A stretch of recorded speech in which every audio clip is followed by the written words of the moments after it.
Assalamualaikum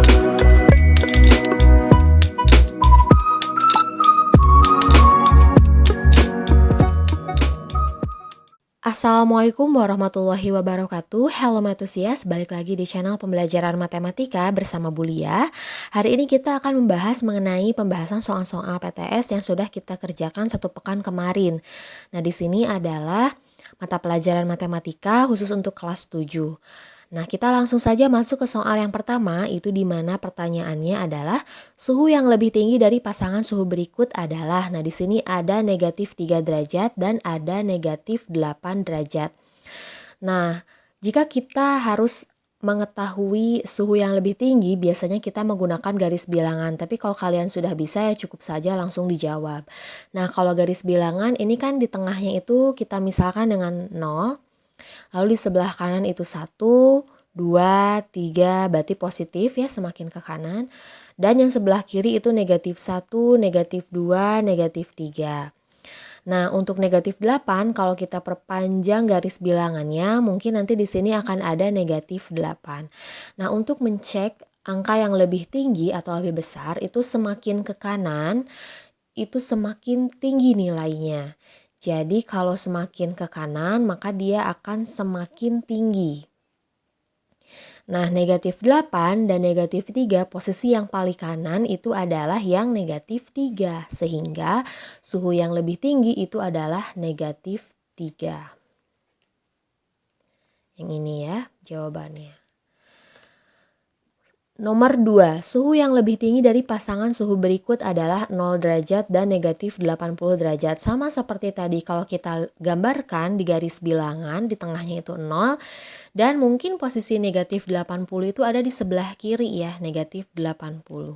Nah, kalau kita lihat, angka yang paling kanan itu adalah angka yang paling besar. Sehingga jawaban untuk soal nomor 2 adalah 0. Nah, ini jawabannya. Untuk soal nomor 3, hasil dari penjumlahan 10 tambah negatif 14 adalah, nah meskipun di sini ada seperti negatif ya atau terlihat seperti pengurangan, tapi tetap di sini operasinya adalah penjumlahan. Nah, kalau kita belajar sebelumnya, itu kan pakai metode hutang piutang gitu. Kalau misalkan kita punya uang 10 lalu kita ke warung jajan 14, berarti apakah kita ngutang atau bagaimana? Nah, ini bisa secara logika ya atau bisa menggunakan garis bilangan. Karena di sini waktu yang dikerjakan adalah 180 detik, jadi kita harus cepat nih gimana ngerjain soal seperti ini.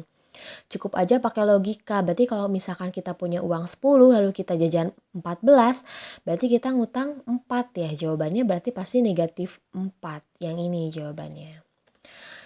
Nah, untuk pertanyaan yang selanjutnya, hasil dari operasi penjumlahan negatif 9 ditambah 6 adalah, nah kalau ini misalkan kebalikan dari kasus yang tadi, kita punya hutang 9 tapi dibayar 6, sehingga negatif 9 ditambah 6 itu apakah hutang kita masih ada atau sudah lunas? Nah, ternyata hutang kita masih ada sebanyak 3, karena hutang berarti negatif, berarti jawabannya yang ini, negatif 3. Untuk pertanyaan 5, hasil dari operasi pengurangan negatif 8 kurang 12 adalah, nah ini juga pakai logika.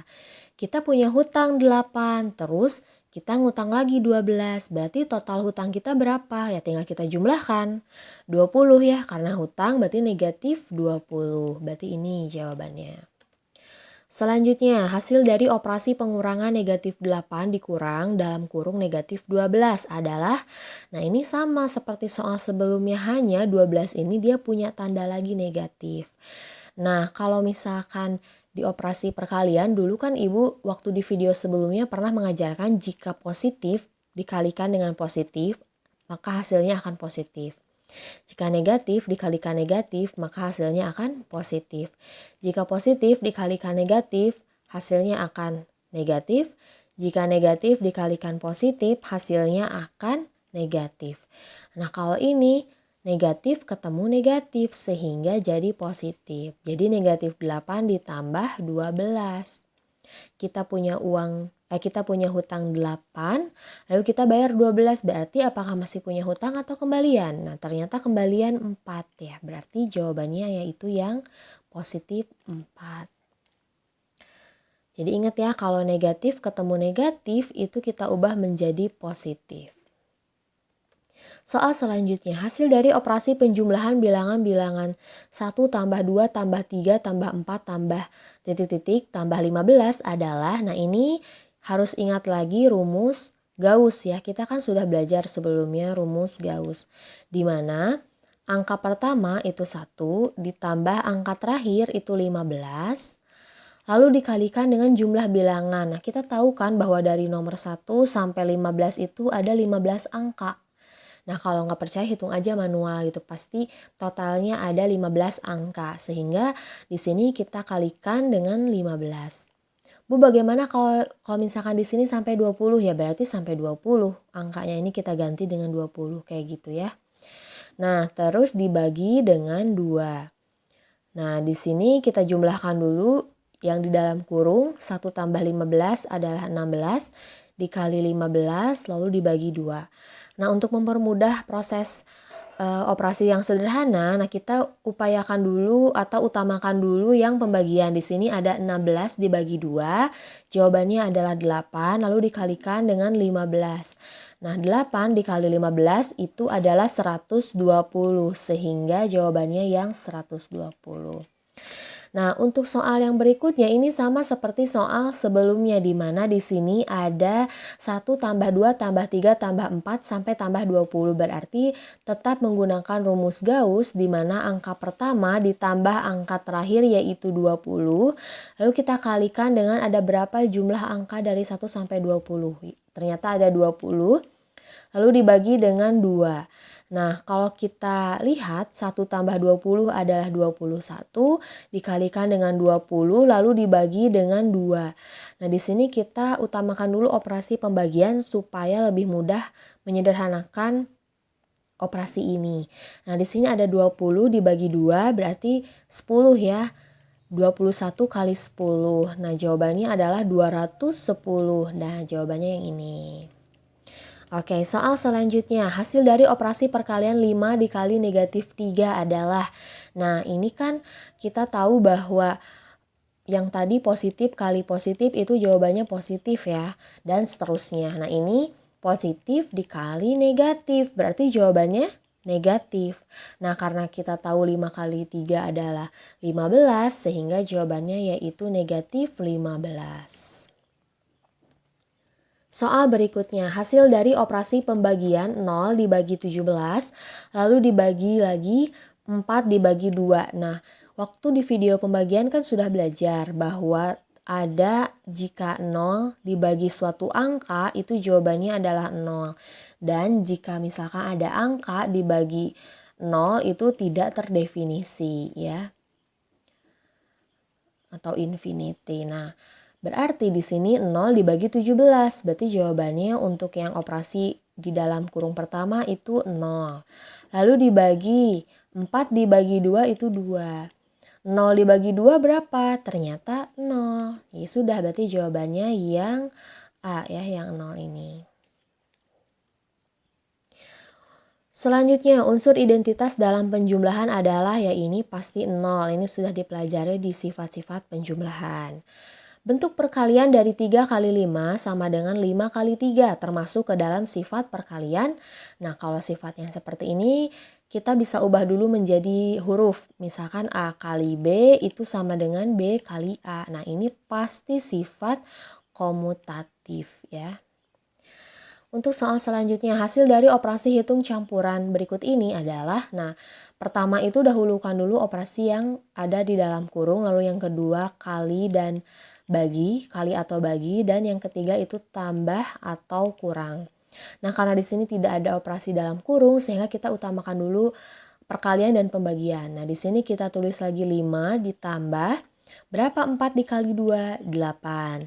Dikurang berapa 2 dibagi 1? 2. Nah 5 tambah 8 adalah 13 dikurangi 2 sehingga jawabannya adalah 11. Jawabannya yang ini. Oke, soal berikutnya. Jika suhu awal 5 derajat Celcius kemudian turun 7 derajat Celcius, maka suhu akhir menunjukkan angka. Nah, di sini suhu awalnya itu adalah 5. Lalu turun 7 derajat Celcius. Berarti kalau turun dikurang 7. Nah, 5 kurang 7 jawabannya adalah negatif 2. Berarti jawabannya yang A dengan satuan derajat Celcius. Soal selanjutnya, pada suhu awal dari suatu termometer adalah negatif 8 derajat Celcius, kemudian naik 5 derajat Celcius, maka suhu akhir menunjukkan angka, nah kita tulis suhu awalnya adalah negatif 8. Kemudian naik, nah kalau naik berarti ditambah dengan 5. Nah, negatif 8 ditambah 5 itu jawabannya adalah betul sekali, negatif 3. Karena satuannya derajat Celcius berarti jawabannya yang C. Penjabaran dari 6 pangkat 4 adalah, nah ini sudah kita pelajari di video pemangkatan bilangan bulat dan sifat-sifatnya. Berarti kalau ada 6 pangkat 4 artinya adalah perkalian 6 sebanyak 4 kali. Nah berarti jawabannya yang ini ya, sesuai definisi. Soal selanjutnya, sederhanakan bentuk 2 pangkat 4 yang dipangkatkan lagi 4, kemudian hitunglah hasil pemangkatannya. Nah, di sifat pemangkatan itu kita pernah belajar A pangkat M yang dipangkatkan lagi N. Rumusnya itu adalah A pangkat M kali N. Nah, kalau misalkan di sini 2 pangkat 4 lalu dipangkatkan lagi 4 sehingga didapat 2 pangkat 4 kali 4. Nah, berapa 4 kali 4? Betul sekali, 16. Berarti 2 pangkat 16. Jawabannya yang C. Rumus umum dari bentuk operasi pemangkatan A pangkat M kali A pangkat N adalah, nah ini rumusnya pasti yang ini ya, kita sudah pelajari juga di video pemangkatan bilangan bulat beserta sifat-sifatnya. Soal selanjutnya, bentuk baku yang tepat dari hasil operasi bilangan 2000 adalah, nah kalau misalkan bilangannya positif atau tidak ada desimal, berarti pangkatnya juga nanti akan berpangkat positif. Jadi kalau misalkan tidak ada desimal, berarti pangkatnya dari si bentuk baku itu adalah positif. Nah, 2000 ini dapat kita ubah ke bentuk baku menjadi 2 kali 1000 ya. Nah, berarti di sini 1000 itu dapat kita singkat menjadi 10 pangkat 3. Karena di sini nolnya ada 3 ya, 1, 2, 3. Sehingga bentuk baku yang tepat yaitu 2 kali 10 pangkat 3 yang ini. Nah, untuk soal yang terakhir, bentuk baku yang tepat dari hasil operasi bilangan 8,4 adalah, nah karena ini ada desimal sehingga pasti nanti pangkatnya itu negatif. Nah, kita tulis lagi berarti 8,4. Nah, koma ini loncat berapa satuan ke arah kanan? 1 ya, berarti nanti pasti pangkat negatif 1 10-nya. Nah, langsung kita tulis aja 84 karena kan desimalnya tuh udah diganti dengan 10 tadi. Sehingga jawaban untuk soal yang terakhir adalah 84 kali 10 pangkat negatif 1. Oke, thanks for watching. Untuk pembahasan soal-soal PTS yang sudah kita kerjakan bersama-sama, silahkan jika ada yang ingin ditanyakan untuk menghubungi Ibu melalui WhatsApp group. Terima kasih. Wassalamualaikum warahmatullahi wabarakatuh.